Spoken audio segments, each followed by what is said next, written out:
Someone you love is going to die. You already know that. And when it happens, you will probably do something strange.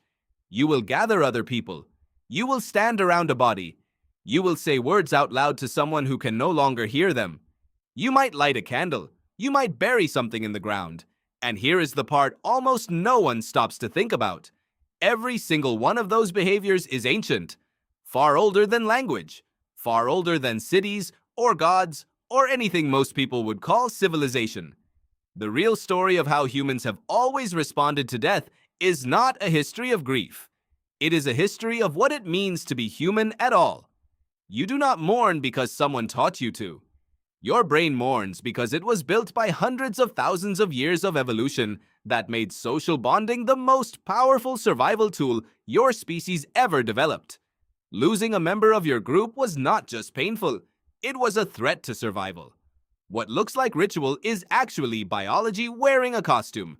The earliest evidence of deliberate burial goes back at least 120,000 years. Agriculture is only 12,000 years old. Writing is only 5,000. Researchers excavating School Cave in modern-day Israel found bodies placed carefully in graves with shells arranged beside them. Someone decided that a body deserved more than abandonment.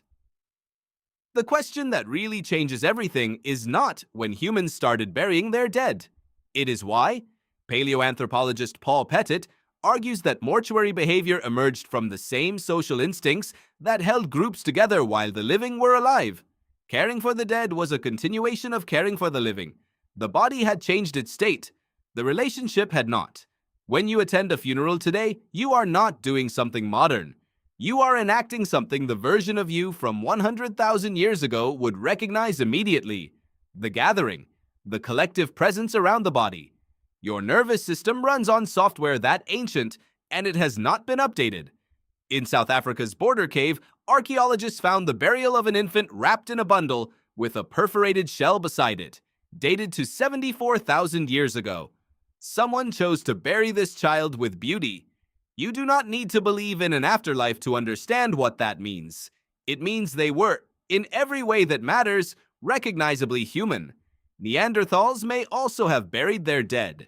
At Shanidar Cave in Iraq, remains were found in positions suggesting intentional placement, with large quantities of pollen nearby. The flower grave theory has been debated. But the fact we cannot rule it out means the capacity for grief may be older than your species. Grief is not unique to humans. Jane Goodall documented chimpanzees showing mourning behaviors after a group member died. Frans de Waal argued the roots of empathy and loss are visible across multiple species. Your grief is ancient in ways that extend well beyond the human lineage. Red ochre, a deep red mineral pigment, appears at burial sites across multiple continents. The color of blood, painted onto bodies that no longer bled. Archaeologist Chris Stringer has suggested that thinking about death symbolically was one of the key cognitive leaps separating behaviorally modern humans from earlier members of the genus. The ability to hold a dead body in your mind as something that carries meaning, that connects you to something larger than yourself. That capacity may have been the spark that lit everything else. The Natufian people living in the Levant 15,000 years ago buried their dead beneath the floors of their homes. The dead were not removed from daily life. They were woven into it. Your ancestors felt their dead as a physical presence in the place where they slept, cooked, and loved. The modern world has separated you from death in ways that are historically unprecedented. David Kessler, who has spent his career studying how humans process loss, has written that the medicalization of death has created a kind of grief illiteracy. Humans are built to process loss through presence, ritual, and community, and many of those ancient structures have been quietly dismantled. The ancient machinery is still running inside you. The part of your brain that expects gathering, that expects the body to be honored, is still there, still waiting for the ritual that evolution built it to perform. You are not just grieving a person. You are enacting a behavior so old it predates your species as you understand it. You are doing what humans have always done when faced with the one experience that makes no sense and must, somehow, be made to mean something. Tonight, when you think about someone you have lost, you will feel the pull to speak their name, to gather, to hold something that belonged to them. That pull is not weakness.